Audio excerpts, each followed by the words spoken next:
and certainly want to be heading that direction. Do you have any worries about health entering the year, about if they'll be ready to go, ready to play? Yeah, there'll be 2 or 3 that probably won't be available right at the beginning of the season. Again, I think most of the guys will be getting back closer to, maybe not right at the start, but close to the start by December type timeline. Coach, Did Warren get cleared for full contact already? Nick Warren, would you one of the ones you anticipate will be back? Yeah, Nick is getting really close. We're hoping to get him into some more, full practice type stuff this upcoming week. But it's still going to take a little while. He's been out a long time to get him back into game shape, get him into the drills and things at full speed. What's been like? You mentioned that it causes practice problems, and you mentioned you had a call to scrimmage the other night. Like the practical impact of that, and trying to not push guys because you are short on depth. Like practice-wise, how has that impacted kind of how you design things? And what changes have you maybe had to make? Yeah, we've been a little more careful maybe with how much up and down we do every day. A little more drill work, so you're more in 3-on-3 type stuff. We don't typically practice, an overly long time in terms of like we're not out there for 3 hours. So we're usually around that 90-minute mark. So we haven't had to adjust maybe how long we're out there. It's just maybe a little bit of how much live stuff we're doing as 5-on-5 segments. But I want to get your thoughts on your offense. We watch it, open lane, up tempo, hunt the 3. Just sort of give the fans an overview philosophically, like why do you play that way, and sort of your emphasis on getting 3s, playing up tempo, how you want to play and how you want to recruit to how you want to play. Yeah, I think philosophically, like we love to shoot 3s. I mean, that's what we believe in. That's what we recruit to. So you'll see that as we continue forward too. Like this year's team was put together with the idea that we want to have a lot of guys that can really shoot it, a lot of guys that really understand how to play, have a great IQ, unselfish, and then we'll recruit to that moving forward too. But I just believe if you can have a group that's willing to play together and they can all shoot it makes you really challenging to guard, for a defense. And we want to be the aggressors. We want to play in transition. That's the best way to get open 3s is against a broken floor. So you'll see that, from us throughout the year. It's just a huge emphasis on wanting to get up and down and to shoot 3s. And how many guys do you feel right now you have that you're comfortable with letting them take 3s? I mean, it looks like a lot of them looking at the roster, but I'm curious your thoughts. Yeah, almost everybody on the roster right now has the green light to shoot them. Some are naturally going to take more than others type deal, but we want everybody to be a threat out there. So I think from even our bigs, like they can all shoot it. They all got skill. They've shown throughout practices and things that we're going to be able to put people out in a 5-out situation, and everybody on the floor is going to be able to not only shoot it, but hopefully shoot it at a high percentage. Tucker mentioned that Reed Bailey's one of the more unique players who's playing all the courts. What do you think of him? I think Reed Bailey's just one of those guys that does have a unique skill set because he is 6'10". I mean, he can run. He can really handle. He handles and runs like a guard, and I love that about him. We're going to be able to be creative in some ways to how to utilize him on the offensive end, and I think he's, again, like I used the word unique, but that skill set is something I think we can really take advantage of. Not a lot of guys like him out there in the country. What do you like most about Lamar? What makes him potentially explosive? Yeah, what I love about Lamar may not even be like what he does as a player. I think I love his energy, his enthusiasm, the way he plays the game. It really, for a long season, you got to have guys like that, some energy guys in your locker room, and he's one of those guys that has a great mindset, great attitude about how he approaches every day. Now I do love the fact that he makes 3s too, so that's also a good quality of his. It looks like y'all are close. How early did you guys gel? Yeah, I think when you get to a new group like that and they're committing, with an empty roster, that relationship is kind of unique in terms of like they're committing to something they can't even really see yet. So, I think from a coach's standpoint and a staff standpoint, there's a lot of meaning to that. Like, hey, they were willing to come and believe in, what we're doing, and then our belief in them as well. So, yeah, I think we have a great relationship there, and like I said, it's just it's fun to be around. in terms of his three-point shooting acumen, what sets him apart? Is it mechanics? Is it what makes him as dynamic a shooter as he is? I think it's just his ability to take and make hard ones. There's a lot of guys out there that can really shoot it, but maybe they miss a couple and they don't feel as confident. Lamar's not one of those guys. Like he's going to be one of those guys. He can miss 5 in a row, and he's going to take the next 5. Like he just, and that's what you need to have from a mindset standpoint as a shooter is the next shot. And when you put in that time and the work that he does, I want him to know that hey, it's basketball. You're going to have shooting slumps at times, but I don't ever want him to second guess. And he's one of those guys you don't have to talk too much about that. Coach, on defense, what characteristics are you looking for in a player to be successful in your defense? What other attributes do you look for? For us as a defense, it's really a mindset. Like we want guys that want to play tough, want to play physical, but yet play with some discipline in how we're doing it. So, we don't want to put people up at the free throw line, 50 times a game while we're being physical. But we also don't want to be so passive that, now we don't create kind of what we want on the defensive end in terms of taking them out of what they want to do. For us, being aggressive at spots, but also making sure that behind it we got great discipline and we're protecting one another. And that connectivity takes time because we don't play with a ton of rules because I want guys to play fast and instinctive at both ends of the floor. So it takes them a little bit of time to figure out, hey, when do I switch, when do I not switch, those type of things. But you can see the progress we've made from June till now. And really, even in the last 2 weeks, I've really seen us take a jump defensively in how they're able to play off of one another, communicate with one another. For us, I think we have a chance defensively to be really good. I think we have some pieces there, some natural talent, and then also guys that understand positioning, that we can be a good defensive team. With all the time you spent around Tucker with the game, like when did you start to realize he could become something special? Yeah, I thought, I was joking earlier, like when he was in 8th, 9th grade, I have some coaching friends that I was like, I hope someday he can be a walk-on somewhere, or, maybe play Division II.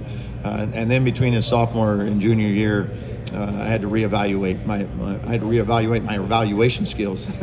But that's when he really took the biggest jump. He grew about 3 or 4 inches, but you could see the confidence kind of starting to come through too. So that's kind of when I realized like, yeah, he has a chance to be a good player and play beyond high school. Darren, as you came into this job, what was or is your appreciation for the IU-Purdue rivalry, and any perspective on how that fits into whether IU is successful, whether you're successful? Yeah, the IU-Purdue rivalry is one of the great rivalries in college basketball. So it's what makes college basketball so unique and special. Is you got two fan bases that are very passionate about their teams and programs. You're in close proximity to one another.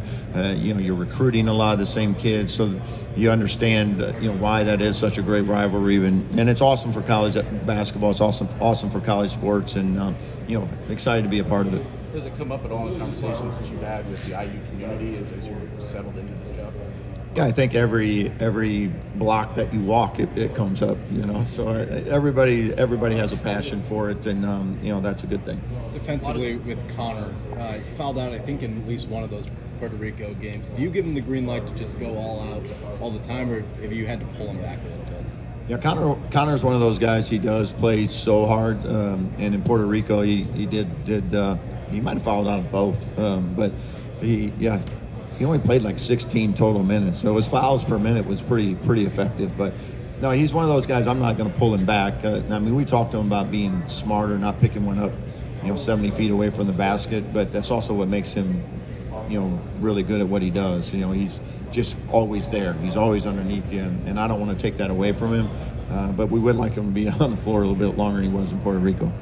A lot of debate about the lack of top-end height on the roster, not having a 7-footer, but what you do have is taller guards.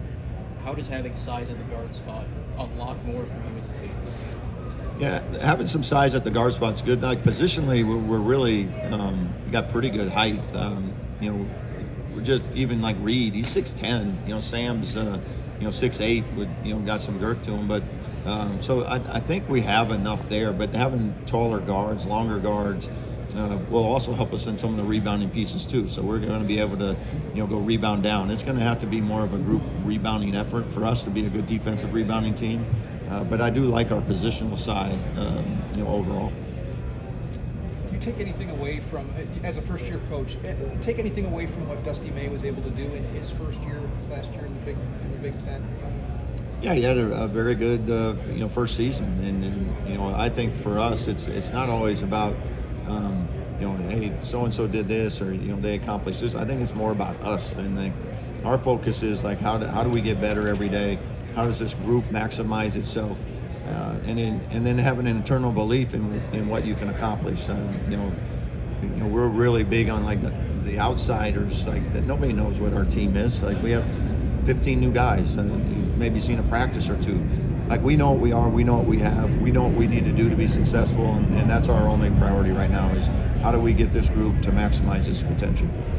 On Lamar, how quickly did you realize he was an energetic, outgoing guy? No, I would say from his visit on, he's just one of those guys. He's just got a great personality. You get the chance to meet him, you'll know right away. He's just a fun guy. And you got to have guys like that in your locker room. Everybody's got different personalities within your locker room, but you need a guy like Lamar that has a smile on his face, brings great energy, and it's not always just when he's making threes too. He'll bring it every day. When it comes to Reed and Sam, just what do you see in those lineups when they're on the court together versus when you only got one of them out there? Say that one more time. When it comes to Reed and Sam down low, just what do you see in those lineups when both of them on the court together versus when it's just one of them? Yeah, Reed and Sam, we actually had to play it a lot in Puerto Rico because of the foul trouble. So we played that bigger lineup, even though we weren't able to do it a lot in practice. And a lot of it was just we couldn't have both of them on the same team because then we didn't have anybody else for them to go against. So, but we used it a lot in Puerto Rico, and it was pretty successful for us. So it's something we've worked on a lot more here this fall. But they both complement each other in different ways. They're both play well within our offense and what we do, but they can also utilize, like Reed is really good at facing up and driving it. Sam has a little more back to the basket type post-up game that he can utilize.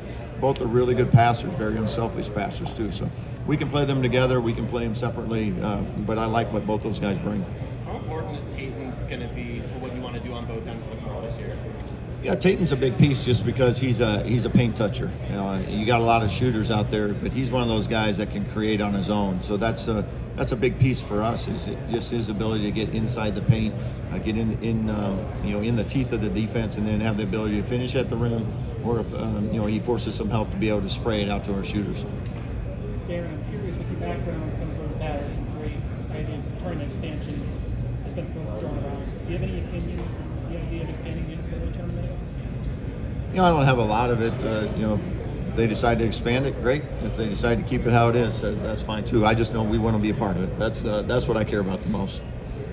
On you and Tucker, what does it mean to you and to him to have this final season in college together, especially at a place like Indiana?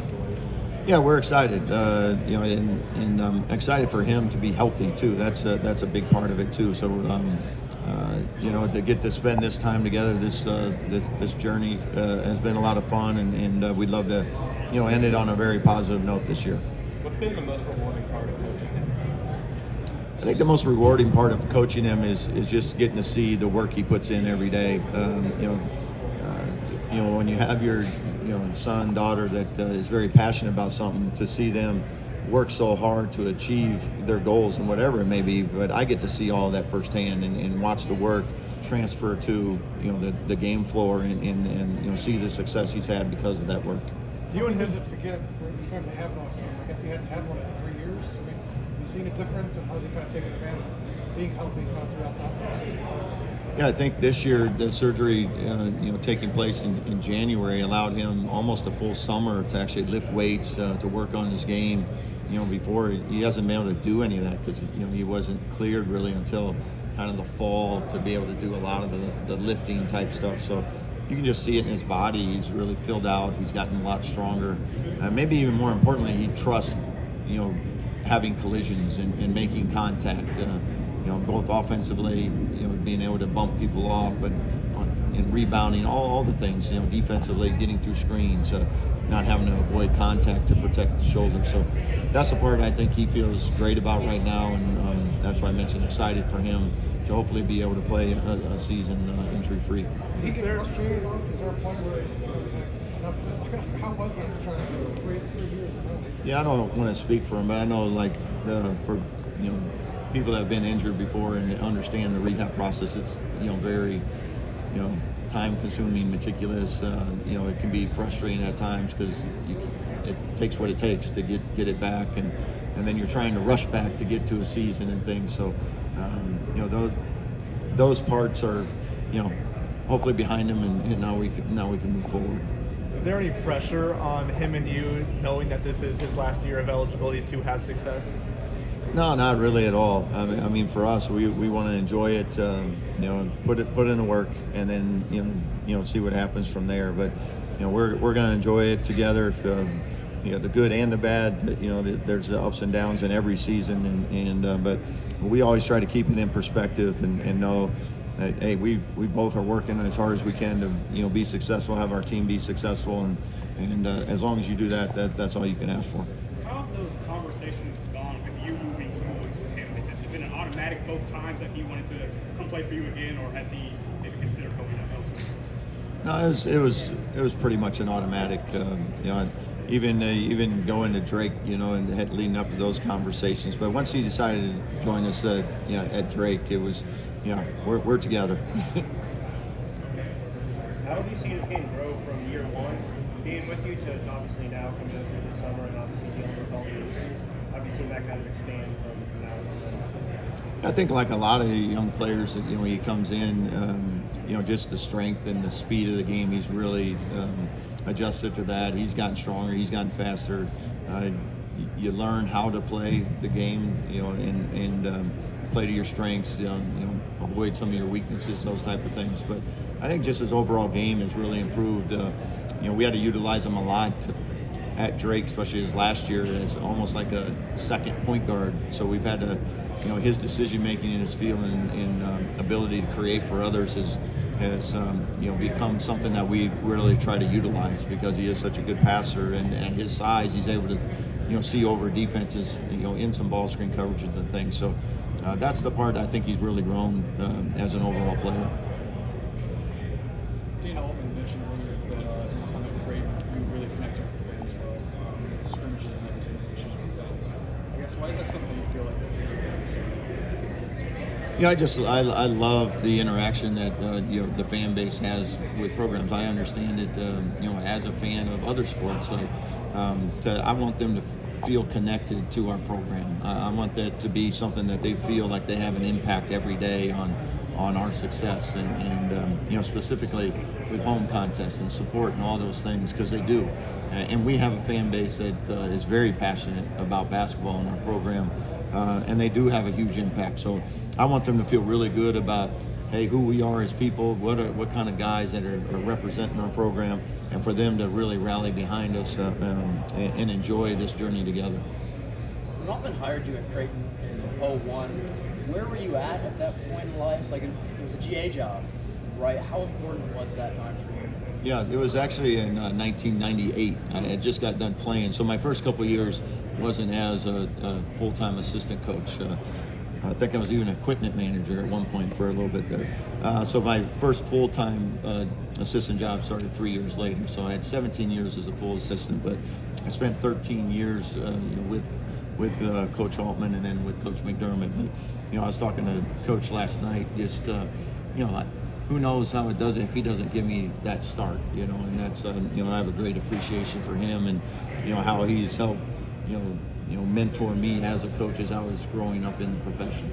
He had mentioned too, he knew a few years in after you arrived with him that you had the qualities to be at a stage like this. When did you know?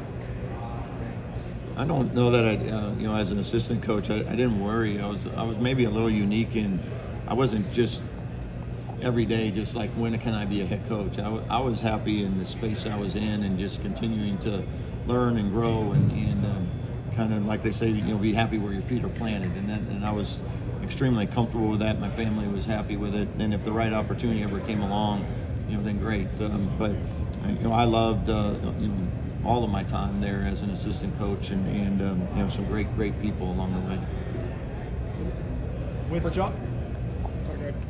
With Josh and Josiah, what do you notice about their relationship? They've both known each other for a long time now. What do you notice about their relationship?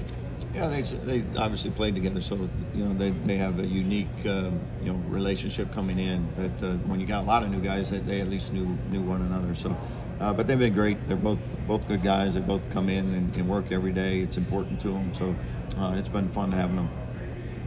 Forgive one more question on Lamar, but when you hear that he's donated 6 figures of his NIL to Sam Houston, how does that hit you as a coach? Yeah, I think that says a lot about Lamar. When you're willing to give back to a place that is really good to you and help create an opportunity for you that put him where he is today. He's just, like I said, he's just a great person, and that's I think says a lot about not him as a person and his unselfishness and his willing to give back and appreciate the people that helped him along the way. Talked about all the threes you guys plan to shoot this season.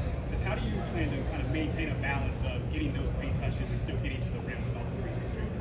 Yeah, those paint touches are still important because they're what lead to three-point shooting. Like you can't just always shoot non-paint touch threes. That's not a high level of success. So we talk about shooting threes, but we also talk about paint touches a lot too for the same reason. We still have to put pressure on the rim, whether it be with dribble penetration or in what we do with cutting, being able to space the floor and put pressure on the rim for people to stop cuts, or posting. There's a lot of different ways that you can get into the paint and then be able to play out from there. So we do emphasize that a lot. There's a lot of days in practice where we, have to get a paint touch before we shoot a three, even though we know what we want to really get to as an end result. So, yeah, those are very critical to our success as a three-point shooting team is getting those paint touches. You've been those guys you relied on to get those paint touches a lot. I mean, we mentioned Tatum earlier. Tucker with his size is able to get in there, but it's more about the other three categories of relying on movement, cutting, getting some of those paint touches off of post-ups more than it is. We don't have a lot of breakdown type guys that can create on their own, so we have to do it maybe off of actions where we can get a guy curling off a down screen to get into the paint. Those type of things is how we're going to rely on getting most of them. You've been intentional trying to connect with the students. You're helping them move in August. You buy Rounded upstairs last week. Why try to get the students that involved right away? Yeah, I think we have a great student base. You have 7,500 tickets allotted for students. So, and then they love it. You walk around campus and they are so excited about being at Indiana, being a part of Indiana basketball. And like I said, I want them to feel that connectivity because it is a great relationship.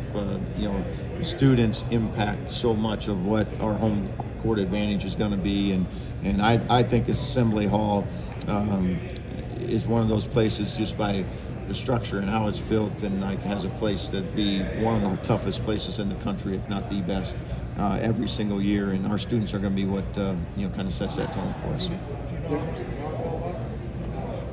Maybe. Darren, a couple of years ago, you were at a place where you have to win your league tournament to get into the field. That said, tournament expansion, if it happens, is that a good thing to get maybe an Indiana State a couple of years ago or teams like that into the field possibly? As I mentioned earlier, there will be powers above me that determine that. So we just want to be a part of it. That's all we know. So whatever, if it stays the same, if it grows, whatever it is, we just want to try to get ourselves in it.